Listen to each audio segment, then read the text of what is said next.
Hi friends, welcome to stories of Rehu. അശ്വിന്റെ സ്വരം താണു. ആ കൺകോണുകളിൽ നനവ് പടരുന്നത് വല്ലായ്മയോടെ ഹിമ നോക്കിയിരുന്നു. കോടിക്കണക്കിന് പൈസയും സ്വത്തും ഒന്നുമല്ല നമ്മളെ സ്നേഹിക്കുന്ന അച്ഛനും അമ്മയും കൂടെയുള്ളത് ഏറ്റവും വലിയ അനുഗ്രഹം. പക്ഷെ അച്ഛൻ പോയി. ആ ശൂന്യത അമ്മയ്ക്ക് അനുഭവപ്പെടാതിരിക്കാൻ ഞാൻ മാക്സിമം ശ്രമിക്കുന്നുണ്ട്. എത്രത്തോളം വിജയിച്ചു എന്നറിയില്ല കേട്ടോ. അവൻ ബെഡ്ഷീറ്റ് എടുത്ത് അവളുടെ അരഭാഗം വരെ പുതപ്പിച്ചു. താൻ ഉറങ്ങിക്കോ, രാവിലെ കാണാം. ഒന്ന് ചിരിച്ച ശേഷം അവൻ മുറുക്കി പുറത്തേക്ക് ഇറങ്ങി. ഹിമ തലയിണയിലേക്ക് ചാരി കണ്ണുകൾ അടച്ചു. ആ ചെറുപ്പക്കാരനോടുണ്ടായിരുന്ന വെറുപ്പിന്റെ അവസാന കണിക പോലും അലിഞ്ഞില്ലാതാവുകയാണ്.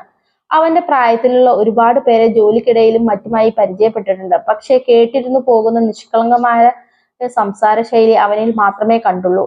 അച്ചു, അവൾ വെറുതെ ഉരുവിട്ടു. വൈകുന്നേരം മുതൽ ഈ നിമിഷം വരെയുള്ള അവന്റെ ഓരോ വാക്കുകളും പെരുമാറ്റവുമെല്ലാം മനസ്സിലേക്ക് ഓടിയെത്തിയപ്പോൾ അവളിൽ ഒരു പുഞ്ചിരി വിരിഞ്ഞു. കാലിൽ അനുഭവപ്പെടുന്ന വേദനയെ ഭാഗികമായി അവൾ മറന്നുപോയിരുന്നു. നീ ഇനിയും ഉറങ്ങിയില്ലേ മുത്തേ? മോഹന്റെ ചോദ്യം കേട്ട് വരദ തിരിഞ്ഞു നോക്കി.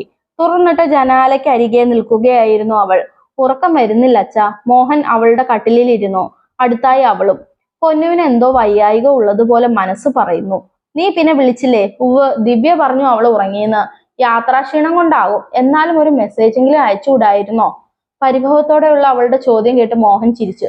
നിനക്ക് ഇന്നും അവൾ ആ പഴയ 6 വയസ്സുകാരി തന്നെയാ അല്ലേ? അതെ, എനിക്ക് പേടിയാ. ഇന്നത്തെ കാലം അങ്ങനെയല്ലേ, ഒരാളെയും വിശ്വസിക്കാൻ പറ്റില്ല. അവളാണെങ്കിൽ ഒരു പൊട്ടിയും. ആരെന്ത് പറഞ്ഞാലും വിശ്വസിക്കും. ഇപ്പോൾ ദേ ഏതോ ഇന്റർവ്യൂവിന് പോയിരിക്കുന്നു. ഗൾഫിൽ കൊണ്ടുപോയി പറ്റിച്ചെന്നൊക്കെയുള്ള വാർത്തകൾ ദിവസവും വരുന്നില്ലേ? ഓർത്തിട്ട് തന്നെ പേടിയാകുന്നു. മോഹൻ അവളെ ചേർത്ത് പിടിച്ചു. അവൾ ഗൾഫിൽ പോകണമെന്ന തീരുമാനമെടുത്തത് സ്വന്തം കാര്യം നോക്കാനല്ല, നിനക്ക് വേണ്ടിയാ. എന്തിന്? ഞാൻ ആവശ്യപ്പെട്ടോ? അല്ല, അറിയാൻ പാടില്ല എന്നിട്ട് ചോദിക്കുക. ഏതോ നാട്ടിൽ ചെന്ന് കഷ്ടപ്പെട്ട് കാശുണ്ടാക്കി എന്നെ കെട്ടിക്കാൻ അവൾ എന്റെ അമ്മയൊന്നുമല്ലല്ലോ. എനിക്ക് അങ്ങനെ ഒരു വിവാഹം വേണ്ട. നിനക്ക് പൊന്നുവിന്റെ കാര്യത്തിലുള്ള അതേ ആശങ്ക അവൾക്ക് തിരിച്ചുമുണ്ടാകില്ലേ മുത്തേ? അച്ഛന് നിങ്ങൾക്ക് വേണ്ടി ഒന്നും സമ്പാദിക്കാൻ കഴിഞ്ഞില്ല. ഓരോ അസുഖങ്ങൾ കാരണം മര്യാദയ്ക്ക് ജോലിക്ക് പോകാൻ പറ്റണ്ടേ? ആകെയുള്ളത് ഈ വീട് മാത്രമാ. നീ ആണെങ്കിൽ അനിയത്തിക്ക് വേണ്ടി സ്വന്തം പഠിപ്പ് നിർത്തി കഷ്ടപ്പെടുന്നു. വരദ അയാളുടെ മടിയിൽ തലവെച്ച് കിടന്നു. ഇതൊരു കഷ്ടപ്പാടാണോ അച്ഛാ? അവളെ ഞാനല്ലേ നോക്കേണ്ടത്? എന്നാലും ഇടയ്ക്കെങ്കിലും നിന്നെക്കുറിച്ച് കൂടി ചിന്തിക്കണം. ഒരു കുടുംബം, കുട്ടികൾ, ഇതൊക്കെ നിനക്കും വേണ്ടേ? അതൊന്നും എന്റെ മനസ്സിലില്ല. അച്ഛൻ ഇങ്ങനെ വയ്യാത്ത പണിക്ക് പോകുന്നതിലുള്ള വിഷമം മാത്രമേ ഉള്ളൂ. ആരെയും ആശ്രയിക്കാതെ ജീവിക്കാനുള്ളതൊക്കെ ഞാനും പൊന്നും ഉണ്ടാക്കുന്നില്ലേ? പിന്നെ എന്തിനാ ഇങ്ങനെ? അതുകൊണ്ടല്ല മോളെ. ഇവിടെ ഇരിക്കുമ്പോൾ കൈയും കാലും ഒക്കെ തരിക്കും. 16ാമത്തെ വയസ്സ് മുതൽ പെയിന്റിന്റെ മണം ശ്വസിച്ചു തുടങ്ങിയതല്ലേ? ഇപ്പോൾ അതില്ലാതെ പറ്റുന്നില്ല. അയാൾ വരദയെ ബെഡിലേക്ക് കിടത്തി. ഉറങ്ങിക്കോ, രാവിലെ പോകേണ്ടതല്ലേ. അച്ഛനും പോയി ഉറങ്ങ. അയാൾ തല കുലുക്കി. പിന്നെ മുറിയുടെ ലൈറ്റ് ഓഫ് ചെയ്ത് പുറത്തിറങ്ങി. ഹാളിൽ ചുമരിലെ നന്ദിനിയുടെ ഫോട്ടോയിൽ അയാളുടെ കണ്ണുകൾ ഒരു നിമിഷം പതിഞ്ഞു. നമ്മുടെ മക്കൾ ഒത്തിരി വലുതായടി. പണ്ട് എല്ലാവരും പറഞ്ഞിരുന്നു ആൺകുട്ടികൾ ഇല്ലാത്തത് കൊണ്ട് വയസ്സുകാലത്ത് ഞാൻ കഷ്ടപ്പെടുമെന്ന്. അത് തെറ്റാണെന്ന് അവര് തെളിയിച്ചു. ഇനി രണ്ടാളെയും കെട്ടിച്ചു വിടണം. ആകെയുള്ള സങ്കടം ഇതൊന്നും കാണാൻ നിൽക്കാതെ നീ നേരത്തെ പോയി എന്നതാണ്. മോഹൻ കൈ എത്തിച്ച് ആ ഫോട്ടോയിൽ തലോടി. രണ്ടുപേരെയും അമ്മയില്ലാത്തതിന്റെ കുറവ് അറിയിക്കാതെ വളർത്തണമെന്നൊക്കെ ഉണ്ടായിരുന്നു. പക്ഷെ ഭരതമോൾ ഇന്ന് എന്റെ അമ്മയെ പോലെയാ. അവളല്ലേ എന്നെയും പൊന്നുവിനെയും താങ്ങി പിടിപ്പിച്ചത്. നിന്റെ അനുഗ്രഹം എന്നും അവർക്കുണ്ടാകണം. കണ്ണുകൾ നിറഞ്ഞൊഴുകി തുടങ്ങിയപ്പോൾ മോഹൻ തിരിഞ്ഞു നടന്നു. ഹിമ കിടക്കുകയായിരുന്നു. ഹോസ്പിറ്റൽ മുറിയിലേക്ക് അശ്വിൻ കടന്നു വന്നപ്പോൾ അവളുടെ അടുത്തിരുന്ന ദിവ്യ എഴുന്നേറ്റു. ഇതെന്റെ ഫ്രണ്ട് ദിവ്യ, അവൾ പരിചയപ്പെടുത്തി. ഹായ്, ഞാൻ അശ്വിൻ. ഇവള് പറഞ്ഞു. ദിവ്യ പുഞ്ചിരിച്ചു. താൻ കൂട്ടുകാരിയെ കൊണ്ടുപോകാൻ വന്നതായിരിക്കുമല്ലേ? എന്നാൽ റെഡി ആയിക്കോ, ഡിസ്ചാർജ് കിട്ടി. ദൈവമേ, രക്ഷപ്പെട്ടു. ഹിമ നെഞ്ചിൽ കൈവച്ചു. ഞാൻ പോയി ബിൽ സെറ്റിൽ ചെയ്ത് വരാം. ഒരു മിനിറ്റ്. ഹിമ പെട്ടെന്ന് ബാഗ് തുറന്ന് കുറച്ച് ക്യാഷ് എടുത്ത് അവന് നീട്ടി. ഇതെന്തിനാ? ബില്ലടയ്ക്കാൻ. ഓ, കൂട്ടുകാരിയോട് വാങ്ങിച്ചു അല്ലേ? ഇന്നലെ ബാഗിൽ എത്ര ഉണ്ടായിരുന്നു എന്ന് എനിക്കറിയാം. എടോ, എന്റെ വണ്ടിയാ തന്നെ ഇടിച്ചത്. സോ ഇതെന്റെ കടമയാ. ഞാൻ വലിയ കാശുകാരനായതുകൊണ്ടൊന്നുമല്ല കേട്ടോ. എന്നാലും അതൊന്നും വേണ്ട, ഹിമ എതിർത്തു. ഇയാൾ ഇത് വാങ്ങ് പ്ലീസ്. ഒന്ന് അടങ്ങടോ, കണക്ക് പിന്നെ പറയാം. നിങ്ങൾ റെഡിയാവ്. അവൻ ചിരിച്ചുകൊണ്ട് പുറത്തേക്ക് ഇറങ്ങി. പാവമാണെന്നും തോന്നുന്നു, ഹിമ സ്വയം പറഞ്ഞു. ഉവ്, നിനക്ക് എല്ലാവരും പാവങ്ങളാണല്ലോ. എടി, ഇന്നത്തെ കാലത്ത് ഒരുത്തനെയും വിശ്വസിക്കാൻ പറ്റില്ല.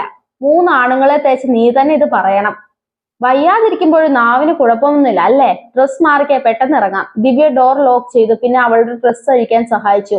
11 മണിയോടെ അവർ ഹോസ്പിറ്റലിന് പുറത്തിറങ്ങി. എവിടാ തന്റെ വീട്? ഓട്ടോയിൽ അവരെ കയറ്റി ഇരുത്തിയ ശേഷം അശ്വിൻ ദിവ്യയോട് ചോദിച്ചു. നടക്കാവ്. ഞാൻ കൂടെ വരണോ? വരുന്നത് കൊണ്ട് വിരോധമൊന്നുമില്ല, പക്ഷെ ഇവളെ വിടാനായിട്ട് മാത്രമാണെങ്കിൽ വരണമെന്നില്ല, ഞാൻ നോക്കിക്കോളാം. എന്നാൽ ശരി, എനിക്ക് കുറച്ച് ജോലിയുണ്ട്, സൂക്ഷിച്ചു പോ. അവൻ അവളുടെ നമ്പർ വാങ്ങി ഫോണിൽ സേവ് ചെയ്തു. എത്തിയാൽ ഒന്ന് വിളിച്ചു പറഞ്ഞേക്കണേ. തീർച്ചയായിട്ടും. അവൻ ഹിമയെ നോക്കി. Take care. അവൾ നേർത്ത ചിരിയോടെ തലയാട്ടി. ഓട്ടോ മുന്നോട്ട് നീങ്ങിയപ്പോഴും അവളുടെ ചുണ്ടുകളിൽ ആ ചിരി ഉണ്ടായിരുന്നു. എന്താടി കിണിക്കുന്നെ? ദിവ്യ ചോദിച്ചു. ഇന്നലെ വൈകിട്ട് അവനെ തെറി വിളിച്ചത് ഓർത്തിട്ടാ. നീ പറഞ്ഞത് ശരിയാ, വലിയ കുഴപ്പക്കാരനൊന്നും അല്ലെന്ന് തോന്നുന്നു.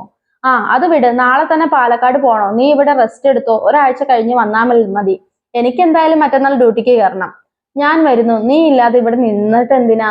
അത് മാത്രമല്ല, കഷ്ടകാലത്തിന് ചേച്ചിയോ അച്ഛനോ എന്നെ കാണാൻ ഹോസ്പിറ്റലിലേക്ക് വന്നാൽ എല്ലാം തീർന്നു. ഇനി എപ്പോഴാ നിന്റെ ഇന്റർവ്യൂ? അത് പോയടി, ഇന്നലെ ലാസ്റ്റ് ദിവസമായിരുന്നു. ഇനി വേറെ നോക്കണം. നല്ലൊരു ചാൻസ് മിസ്സായി. എന്റെ കഷ്ടകാലം, അല്ലാതെ എന്ത് പറയാൻ. ഇത്ര തിരക്ക് പിടിച്ച് ഗൾഫിൽ പോയിട്ട് എന്തിനാ? നാട്ടിലെ സുഖമൊന്നും അവിടെ കിട്ടില്ല മോളെ. ഇക്കരെ നിൽക്കുമ്പോൾ അക്കരെ പച്ചയെന്ന് എല്ലാവർക്കും തോന്നും. ഒരു പച്ചയും കണ്ടിട്ടല്ല. ഹിമ ഒന്ന് മന്ദഹസിച്ചു. നിനക്കറിയാത്തതൊന്നും അല്ലല്ലോ. ഒരുത്തൻ വന്ന് ചേച്ചിയെ പ്രപ്പോസ് ചെയ്തു. ചേച്ചി താല്പര്യമില്ല എന്ന് പറഞ്ഞതാ. പക്ഷെ അവൻ വീട്ടിൽ കയറി വന്ന് അച്ഛനോട് വീണ്ടും കെട്ടിച്ചു തരാൻ അപേക്ഷിച്ചപ്പോൾ ചങ്കൂറ്റമുള്ള പുരുഷനാണെന്ന് കരുതി ആ പാവം ഓരോ സ്വപ്നങ്ങളും കണ്ടു തുടങ്ങി. വീട്ടുകാരെയും കൊണ്ട് വരാമെന്ന് പറഞ്ഞു പോയവൻ ഒരാഴ്ച കഴിഞ്ഞ് മെസ്സേജ് അയച്ചു. വെറും ഒരു സെയിൽസ് ഗേളിനെ കേട്ടാൻ അച്ഛനും അമ്മയും സമ്മതിക്കുന്നില്ലെന്ന് അവൾ വെറുപ്പോടെ പറഞ്ഞു. പൊതുവെ എല്ലാവർക്കും മുഖത്തടിക്കുന്നത് പോലെ മറുപടി കൊടുക്കുന്ന ചേച്ചി കരയുന്നത് അന്ന് ആദ്യമായിട്ടാണ് ഞാൻ കണ്ടത്.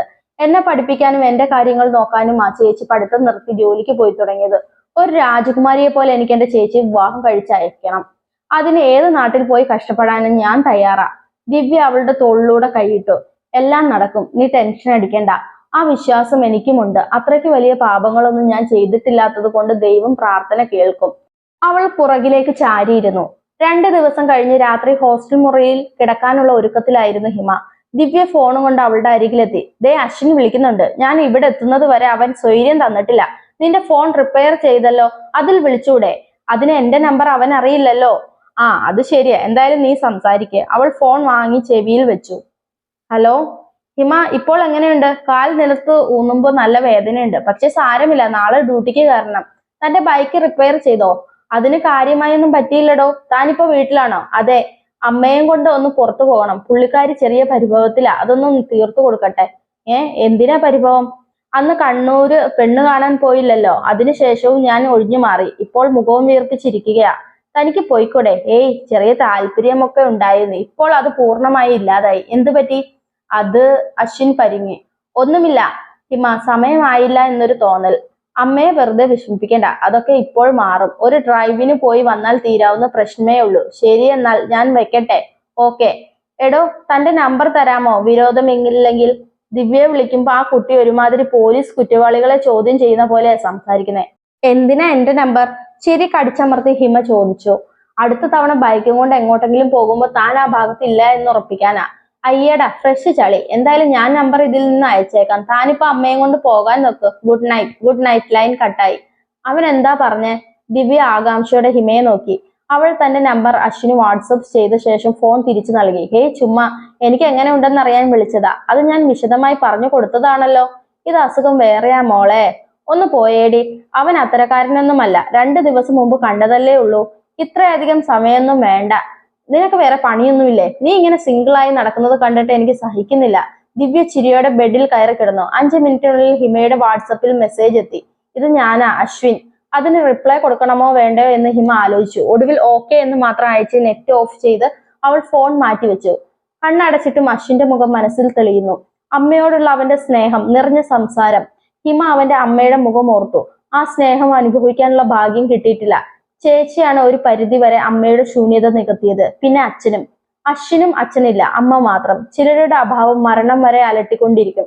എന്തിനോ അവൾക്ക് അശ്വിന്റെ അമ്മയെ കാണണമെന്ന് തോന്നി. കൊള്ളാം, സിനിമ കഥ പോലെ തോന്നുന്നു. ജയകൃഷ്ണൻ പൊട്ടിച്ചിരിച്ചു. അശ്വിൻ കാര്യമറിയാതെ നോക്കിയിരിക്കുകയാണ്. അശ്വിന്റെ അമ്മാവൻ അനന്തന്റെ മകനാണ് ജയകൃഷ്ണൻ. അവരുടെ വീടിന്റെ വരാന്തയിലാണ് രണ്ടുപേരും. ഒരു പെണ്ണിന്റെ ദേഹത്ത് ബൈക്ക് കൊണ്ടിരിക്കുക, അവളെ ഹോസ്പിറ്റലിൽ എത്തിക്കുക. ആദ്യം വഴക്ക്, പിന്നെ സൗഹൃദം, അവസാനം പ്രേമം. ഒലക്കയുടെ മൂഡ്. എടാ, ഞാൻ വല്ലതും പറഞ്ഞാൽ കൂടി പോകും. ജേട്ടാ പ്ലീസ്. അപ്പൊ ഈ കാരണം കൊണ്ടാണ് നീ പെണ്ണ് കാണാൻ വരാതിരുന്നത് അല്ലേ? അങ്ങനൊന്നുമില്ല. അശ്വിൻ തെല്ല് നാണത്തോടെ തല കുനിച്ചു. ശരി, ഹോസ്പിറ്റലിൽ നിന്ന് ഇറങ്ങി 2 ആഴ്ച കഴിഞ്ഞല്ലോ. എത്ര പ്രാവശ്യം നിങ്ങൾ സംസാരിച്ചു? 6-7 തവണ. എന്താ സംസാരിക്കാറ്? അത് പറ കേൾക്കട്ടെ. ജയകൃഷ്ണൻ താടിക്ക് കൈ കൊടുത്ത് അവനെ നോക്കി.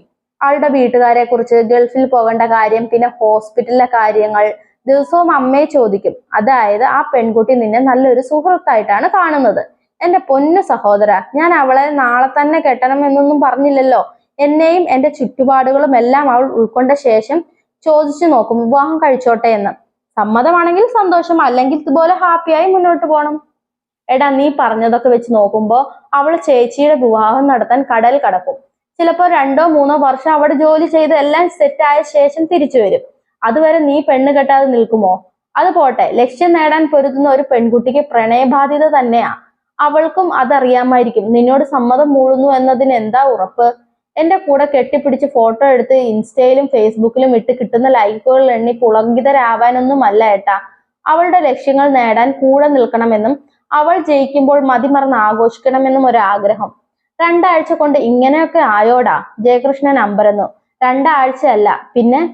ആദ്യത്തെ ദിവസം, ആദ്യത്തെ കാഴ്ചയിൽ അശ്വിൻ വരാന്തയുടെ തൂണിലേക്ക് ചാരി കണ്ണുകൾ അടച്ചു. ബൈക്ക് തട്ടി താഴെ വീണ വേദനയേക്കാൾ ചുറ്റും ആൾക്കാർ കൂടിയതും കിട്ടുമെന്ന് ഏകദേശം ഉറപ്പായ ഇന്റർവ്യൂ നഷ്ടമായതും എല്ലാം അവളെ വല്ലാത്തൊരു അവസ്ഥയിൽ എത്തിച്ചു. അതൊന്നും മറച്ചു പിടിക്കാനാ എന്നോട് ദേഷ്യപ്പെട്ടത്. ആ സമയത്ത് പെണ്ണായിട്ട് അവൾ മാത്രമേ അവിടെ ഉണ്ടായിരുന്നുള്ളൂ. പേടിയും ദേഷ്യവും സങ്കടവും കൊണ്ട് നിറഞ്ഞ കണ്ണുകൾ. അവസാനം ഹോസ്പിറ്റലിൽ എത്തിച്ച് ഡോക്ടർ ചെക്ക് ചെയ്യുമ്പോൾ ബോധം പോയി അവൾ എന്റെ നെഞ്ചിലേക്കാ വീണത്. വലത്തെ കൈകൊണ്ട് അവൾ എന്റെ ഷർട്ടിൽ മുറുകെ പിടിച്ചിരുന്നു. അബോധാവസ്ഥയിൽ അവൾ ചേച്ചി എന്ന് വിളിച്ചു. കുറച്ചു നേരം അശ്വിനൊന്നും വേണ്ടിയില്ല. നമുക്കൊക്കെ വേദനിക്കുമ്പോ അമ്മേ, അച്ഛ, ദൈവമേ എന്നൊക്കെയല്ലേ വിളിക്കുക. ഇത് ചേച്ചിയെ, അതിനർത്ഥം അവൾക്ക് ചേച്ചി എന്ന് പറയുന്നത് അത്രയേറെ ഇഷ്ടമുള്ള ഒരാളാണെന്നല്ലേ? ജയകൃഷ്ണൻ തലയാട്ടി. ഏതോ ഒരു നാറി അവളുടെ ചേച്ചിയെ പ്രൊപ്പോസ് ചെയ്തതും ഒടുക്കം വീട്ടുകാർ സമ്മതിക്കുന്നില്ല എന്ന് പറഞ്ഞ് കാല് മാറിയത് ഞാൻ ഏട്ടനോട് പറഞ്ഞല്ലോ. അന്ന് മുതൽ അവൾക്ക് വാശി തുടങ്ങിയത്. സ്വന്തം ജീവിതത്തെ പറ്റി ഒരിക്കൽ പോലും ചിന്തിച്ചിട്ടില്ലാത്ത ചേച്ചിയുടെ മനസ്സിൽ ആഗ്രഹങ്ങൾ ഉണ്ടാക്കി മുങ്ങിയവൻ. പറഞ്ഞ കാരണം അവർ സെയിൽസ് ഗേൾ ആയതുകൊണ്ട് വീട്ടുകാർ സമ്മതിക്കുന്നില്ല എന്നാ. തനിക്കും അച്ഛനും വേണ്ടിയാണ് ചേച്ചി സെയിൽസ് ഗേൾ ആയതെന്ന കുറ്റബോധം അവൾക്കുണ്ട്. കാരണം പഠിച്ചിരുന്ന സമയത്ത് എല്ലാ ക്ലാസ്സിലും ഒന്നാമതായിരുന്നു അവളുടെ ചേച്ചി. യാതൊരു പരിഭവവും ഇല്ലാതെ സന്തോഷത്തോടെ അവർ കുടുംബത്തിന് വേണ്ടി ഇതൊക്കെ ഉപേക്ഷിച്ചു. ഇന്നത്തെ കാലത്ത് ഇതുപോലെ ഉള്ളവർ അപൂർവമല്ലേ ഏട്ടാ? ഒരുപാട് സ്നേഹിക്കുന്ന സഹോദരിമാർ, അവർക്ക് തണലായ അച്ഛൻ, ആ കുടുംബത്തിന്റെ ഒരാളാവുന്നത് എനിക്ക് കിട്ടാവുന്ന ഭാഗ്യമാ. എടാ, അതിനവൾ സമ്മതിക്കണ്ടേ? ഇത്രയും കുറഞ്ഞ സമയത്തിനുള്ളിൽ പ്രേമമാണ് കോപ്പാണെന്നും പറഞ്ഞു പോയാൽ ചിലപ്പോൾ അവൾ നീയുമായുള്ള ഫ്രണ്ട്ഷിപ്പ് പോലും കട്ട് ചെയ്തേക്കും. അശ്വിൻ ഞെട്ടലോടെ അയാളെ നോക്കി. നിന്നെ ടെൻഷൻ അടിപ്പിക്കാൻ പറഞ്ഞതല്ല. എല്ലാ പ്രോപ്പോസലും എസ് എന്ന ഉത്തരം കിട്ടുന്നതല്ല. സോ കൂടുതലൊന്നും പ്രതീക്ഷിക്കരുത് ആരിൽ നിന്നും. ഞാൻ എന്ത് ചെയ്യൂ ഏട്ടാ? അവൾക്ക് ഗൾഫിൽ ജോലി കണ്ടെത്താൻ നീയും ശ്രമിക്കുക. നിനക്ക് പരിചയമുള്ള ഏജൻസികൾ ഉണ്ടാവില്ലേ? എല്ലാം ഓക്കെ ആയതിനു ശേഷം അവളോട് മനസ്സ് തുറക്കുക. കാത്തിരിക്കാൻ അവൾ പറഞ്ഞാൽ അത് ചെയ്യുക. ഇനി നോ ആണ് പറയുന്നതെങ്കിൽ അവിടെ വിടുക. ജയകൃഷ്ണൻ അവന്റെ അടുത്തേക്ക് നീങ്ങിയിരുന്നു. സ്വപ്നങ്ങൾ യാഥാർത്ഥ്യമാക്കാനുള്ള ഒരു പെൺകുട്ടിയുടെ യാത്രയിൽ കൂട്ടായിരിക്കണമെന്ന ആഗ്രഹമാണ് നിനക്ക് പ്രണയത്തെക്കാൾ ഒരു പടി മുകളിൽ നിൽക്കുന്നത്. അതിനെ ഞാൻ അഭിനന്ദിക്കുന്നു. പക്ഷെ കൂട്ട് വേണോ വേണ്ടയോ എന്ന് തീരുമാനിക്കേണ്ടത് ആ കുട്ടിയാ. പിന്നാലെ നടന്ന് ശല്യപ്പെടുത്തുകയോ ഇമോഷണൽ ബ്ലാക്ക്മെയിൽ ചെയ്യുകയോ ചെയ്യരുത്. അതിനൊന്നും അല്ല ഏട്ടാ. ഇതിനു മുൻപേ പരിചയപ്പെട്ടതാണെന്നും എന്തോ കാരണം കൊണ്ട് വൈകിയതാണെന്നും ഒരു തോന്നൽ. അവൾ എനിക്കുള്ളതാണെന്നും മനസ്സ് പറയുന്നു. നിനക്കുള്ളതാണെങ്കിൽ നിനക്ക് തന്നെ കിട്ടും. വാ, ഊണ് കഴിക്കാം, വിശക്കുന്നു. ജയകൃഷ്ണൻ അവനെ പിടിച്ചെഴുന്നേൽപ്പിച്ച് അകത്തേക്ക് നടന്നു. അവിടെ അനന്തനും ഭാര്യ രമയും ഊണ് കഴിക്കാനുള്ള ഒരുക്കത്തിലായിരുന്നു. നിങ്ങളുടെ ഗൂഢാലോചന കഴിഞ്ഞിട്ട് വേണമെങ്കിൽ വന്നോട്ടെ എന്ന് കരുതി മനഃപൂർവ്വം വിളിക്കാതിരുന്നതാ. അനന്തൻ 2 പ്ലേറ്റ് നീക്കി അവർക്ക് മുൻപിൽ വെച്ചു. ഇതിന് മാത്രം നിങ്ങൾക്ക് എന്താടാ ഇത്രയ്ക്ക് സംസാരിക്കാനുള്ളത്? പ്രത്യേകിച്ചൊന്നുമില്ല. ഞാൻ ആ ബ്രോക്കർ അബ്ദുവിനെ വിളിക്കട്ടെ. നിങ്ങൾ 2 പേരും പോയിട്ട് വാ. എവിടേക്ക്? അശ്വിൻ അയാളെ നോക്കി. മറന്നോ പെണ്ണ് കാണാൻ? എവിടെയാണെന്നൊന്നും എനിക്കറിയില്ല. നമ്മൾ നേരിട്ട് ചെല്ലുമോ എന്ന് പേടിച്ച് അബ്ദു അഡ്രസ് ഒന്നും തന്നിട്ടുമില്ല. അവന്റെ കമ്മീഷൻ പോയാലോ? അതപ്പോൾ ഒരാഴ്ച ആയില്ലേ മാമ? മിക്കവാറും ആ പെണ്ണിന് വേറെ ആലോചന സെറ്റ് ആയിട്ടുണ്ടാവും. പോരാഞ്ഞിട്ട് ഇന്ന് എനിക്ക് തീരെ സമയമില്ല. വീട് പണിയൊക്കെ ഒന്ന് കാണണം. തിരിച്ചു പോണം. അവൻ ഭക്ഷണം കഴിച്ചു തുടങ്ങി. നിങ്ങൾക്കെല്ലാവർക്കും എന്നെ പെണ്ണ് കെട്ടിക്കാൻ എന്താ എത്ര ധൃതി? ഈ ജയേട്ടൻ എന്നെക്കാൾ മൂത്തതല്ലേ? ഇങ്ങേരെ ആദ്യം കെട്ടിക്ക്. അതൊക്കെ നിനക്കറിയാവുന്നതല്ലേ അച്ചു? രമ അവന്റെ അരികിലിരുന്നു. ഞങ്ങൾക്ക് നിർബന്ധിക്കാനുള്ള അവകാശമില്ല. ഇനി എന്ന് അവന് തോന്നുന്നോ അന്ന് മതി. പക്ഷെ നിന്റെ കാര്യം അങ്ങനല്ല. ആ പണിക്കരി നിന്റെ ജാതകം നോക്കി പറഞ്ഞതാ. ചിങ്ങത്തിൽ നടന്നില്ലെങ്കിൽ പിന്നെ വലിയ ബുദ്ധിമുട്ടാകുമെന്ന്. അങ്ങേർക്കൊരു മോളില്ലേ? അവളെ കെട്ടിച്ചു തരുമോ എന്ന് ചോദിക്ക്. ഇതാണ് പ്രശ്നം. എന്ത് പറഞ്ഞാലും തർക്കുത്തരം. രമ മുഖം വീർപ്പിച്ചു.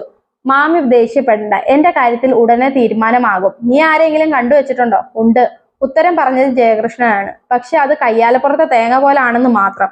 ആ തേങ്ങ എന്റെ കയ്യിൽ എത്തിക്കാൻ ഞാൻ മാക്സിമം ശ്രമിക്കും. ഏട്ടൻ നോക്കിക്കോ. അശ്വിൻ എഴുന്നേറ്റ് കൈ കഴുകി. അപ്പോ എല്ലാം പറഞ്ഞ പോലെ ഞാൻ അപ്പുറത്ത് ഒന്ന് കയറിയിട്ട് തിരിച്ചു പോകും. ലക്ഷ്മിക്ക് ഇപ്പോ കുഴപ്പമൊന്നും ഇല്ലല്ലോ അച്ചു? അമ്മ ഹാപ്പിയാ. എത്രയും പെട്ടെന്ന് വീട് പണി തീർത്ത് ഇങ്ങോട്ട് കൊണ്ടുവന്നാൽ തന്നെ അമ്മയുടെ അസുഖമൊക്കെ മാറും. പണി തീരുന്നത് വരെ അവൾക്ക് ഇവിടെ നിന്നൂടെ? എത്ര തവണ പറഞ്ഞു ഞാൻ.